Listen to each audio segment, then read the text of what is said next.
Ladies and gentlemen, welcome to Matt and Nen podcast. My name is Matt. As always, my name is Nen. Thank you very much for joining us. Today, we wanted to chat a bit about our experiences, and we would like to to start with traveling because, like everyone else, we also travel and we like to travel, particularly to new places. Do you like to travel? I love traveling. I started traveling in 2009. When was the first time you took a flight? I took a flight in 2006 from Nairobi to Dubai. That was the first time. First time My first time was in 2003. Wow.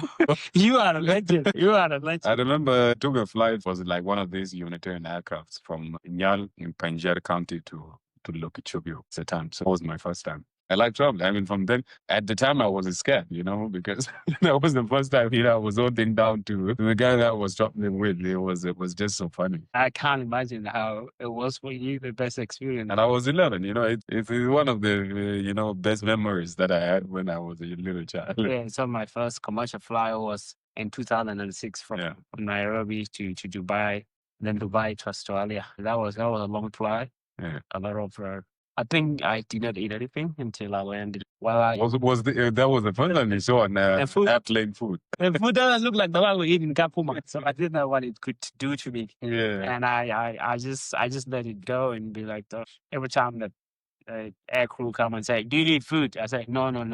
For me, the first time I took the flight, even I was not even thinking of drinking water because I was afraid that they said you could go to the bathroom, close to the cockpit. I don't want to stand up from my seat. I did until the end of the flight. I actually didn't visit the bathroom when I was flying from Nairobi to Australia. But talking about travel, what is your favorite destination that you've been to so far? I think my favorite destination is coming back to Africa to come and see my old friends, good friend from schools and everyone. Yeah, Asia. What is the first country in Asia you've traveled to? I went to Thailand, Phuket. I went there in 2013, and that was my first time there. It was beautiful. A lot of activities going on there. It was beautiful to see people there. It was a very long time. I was just finishing high school.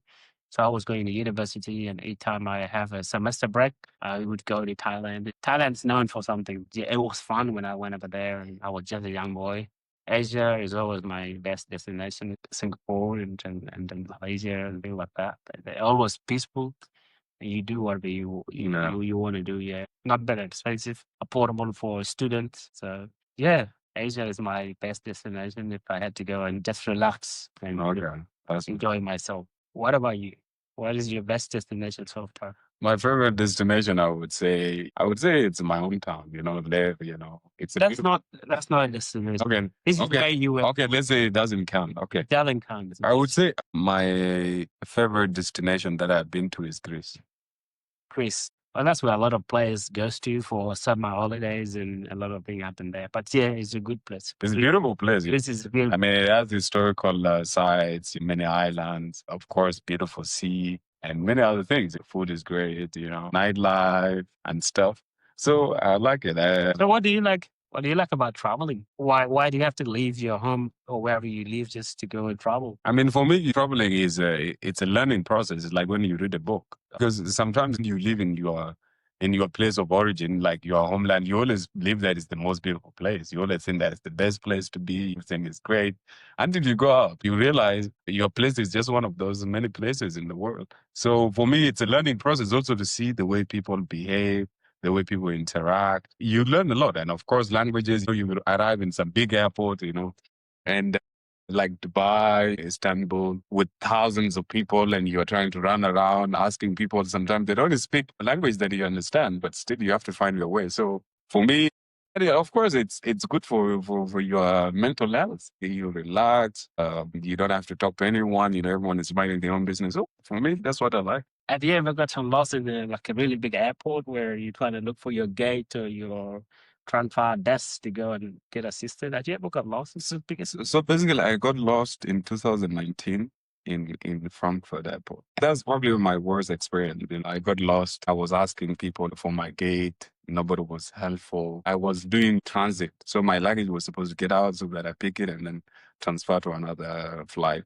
I got lost. I was told to go this way. The problem with Frankfurt Airport, you have to transit through different. So you can take like a train, a bus. I'm telling you, I was traumatized. Were the people at the airport very helpful? They were not very helpful. But in Germany, nobody helps you. How do you feel traveling as a black man in terms of visa issue? But it's only, that's also coming with it because for them it's the experience about African coming as migrants. So when you want to ask somebody, the feeling that they give you is that you're trying to ask something from them. So, and of course they have to check your passport. Check that the visa is really. Like I arrived, at some point, when I was traveling in Istanbul airport, I was going to Germany, and the lady at the counter, she kind of scrubbed my visa just to make sure that It's not fake. it is not fake. Because some of you guys do a lot of fake stuff. Traveling as a black man Yeah. in a Western country, how do you feel? I mean, for me, being a North man, I have this kind of pride, so I always look at things it's a learning process. Of course, it's not easy. And if you're not confident, you will feel offended because of the things that they ask you, why you here. Sometimes they take you to the corner to interrogate you. It's some guy just showing power. He'll take your passport like in Paris, even.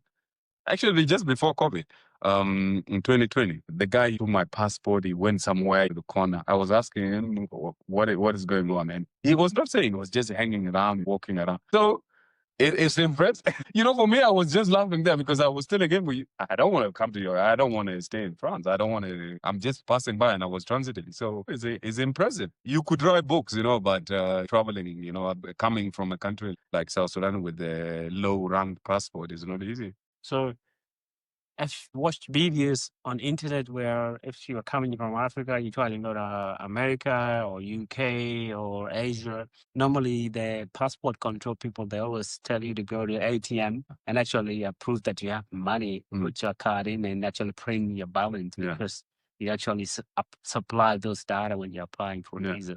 Has that ever happened to you? No. I've been lucky enough that I didn't have to go through that stringent checks, but yeah, I guess maybe I do not vibrate, being a fraud, I don't know, but I never experienced that. What about the privileges? When you leave from Africa, you go into Europe or Asia or wherever. Yeah. When they're coming to our country, Yeah. what's the treatment? How do you feel when you're going over there? Yeah. And how do you feel when you're going home with them? Do you feel happy when you're coming home? It also depends because I always, for example, when I'm coming back to any African country, I always feel excited because I feel like I'm coming home, no matter where I'm going in Africa. But it's not the case because, for example, you go to some countries just because you are not a white guy, they will not treat you well. That everyone is like, it's just like the vibe is different when you come from with the British, American, Australian, Canadian passport. It's very different. So even though I'm always excited to come back home, I feel like I'm going back to Africa. It's funny. Have you ever overstay your visa in a Western country? No. Not even one day? I have. I never heard. Naturally, I don't like to break laws. So I'm so afraid of going to prison. So I can never do that. It happened to me in 2013. I overstayed my 30-day visa in Thailand because it say 28 days, but I counted 30 days.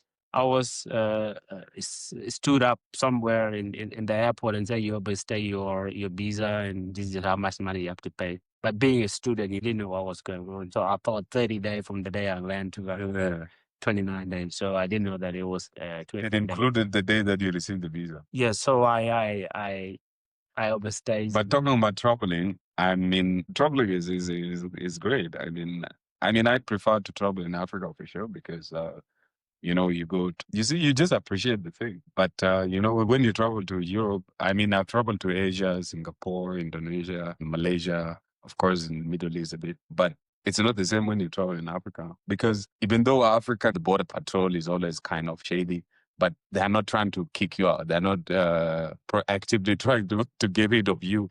At least that is positive. I have been to a lot of Western countries, Asia, Europe, and some other places. How many countries have you visited in Africa? I visited about maybe 20. Okay. maybe just 20. So I want to make it more. I want to go in Africa.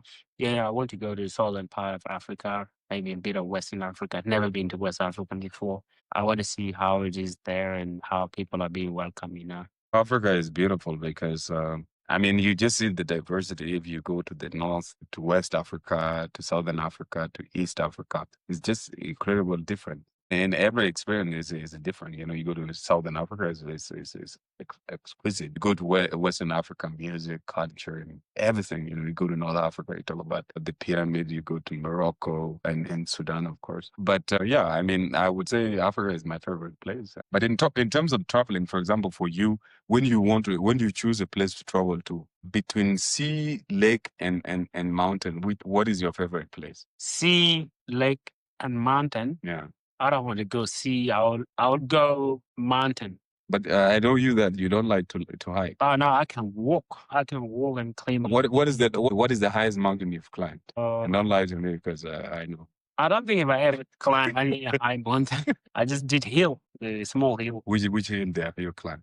Which one? Some of them were in Turkana district. Northern Kenya. I went to Lake Turkana in 2005. I think that was the longest walk. That's probably the last time you went to a destination in Kenya. No? Yes. But yeah, I mean, for me, I mean, everything is fine. I like a combination of both, of all sea, mountain, lake. The sea is nice. I thought you told me to choose out of three. If I had to take a second one, I would go sea because I can look at blue waters. Yeah. And just sit them. Yeah, I like hiking. And there's a lot of mountains in Africa that I've hiked. I may ask you one question. Yeah.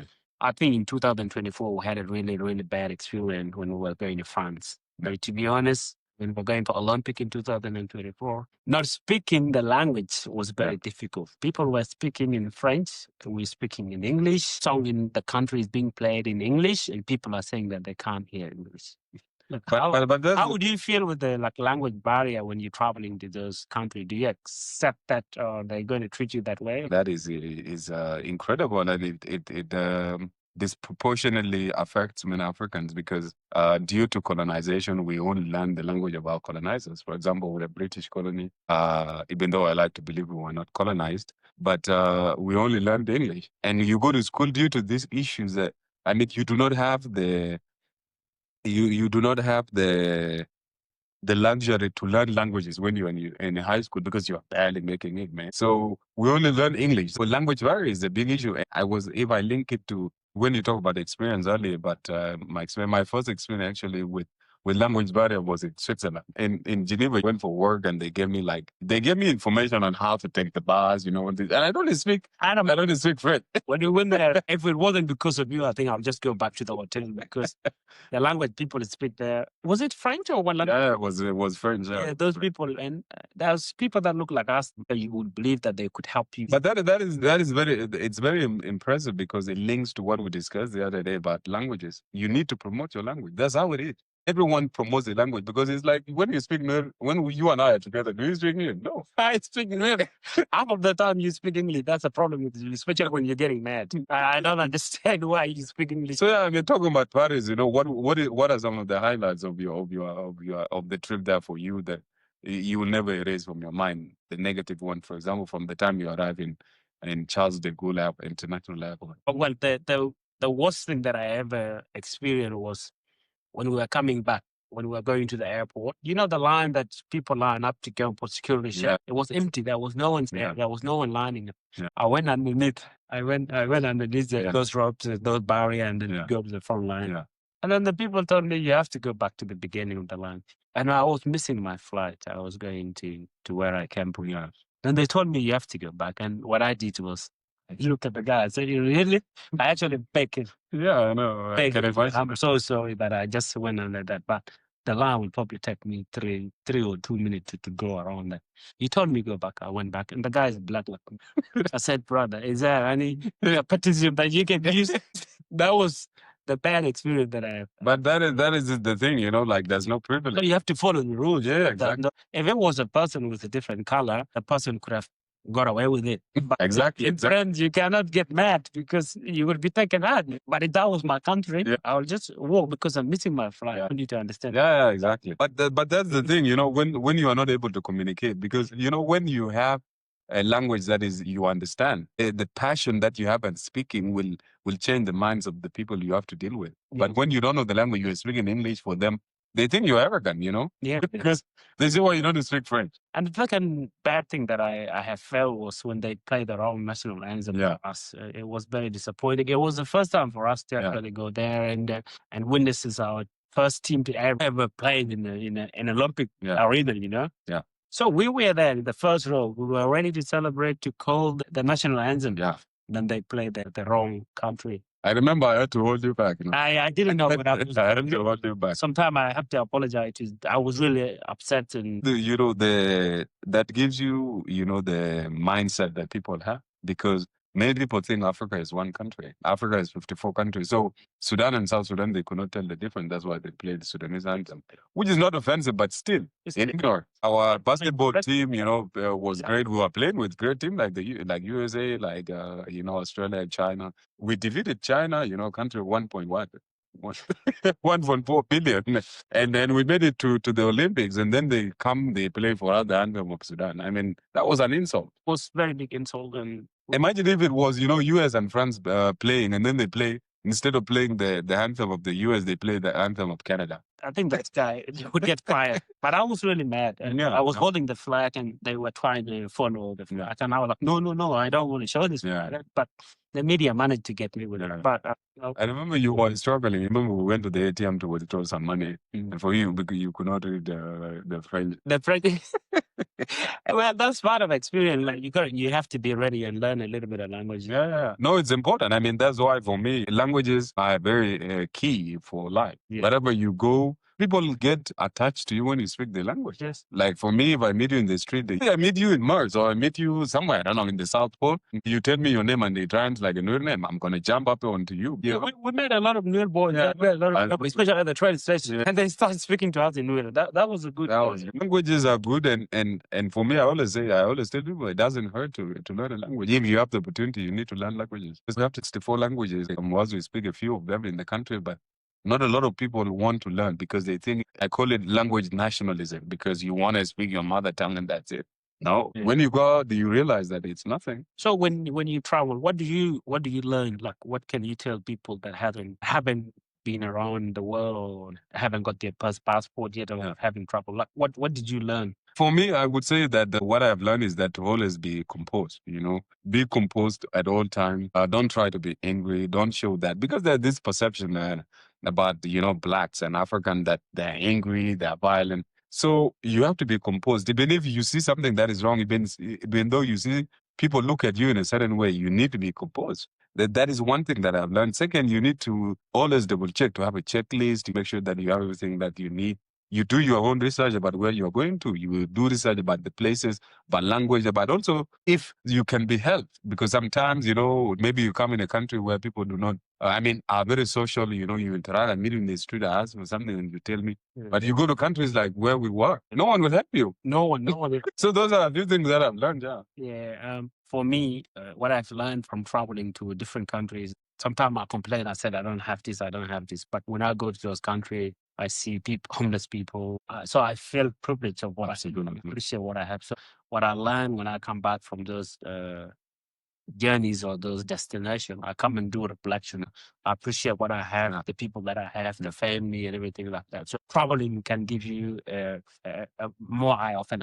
You can see a lot of things that you haven't seen on your life. So I think traveling sometimes can give you opportunity of growth, so you can grow.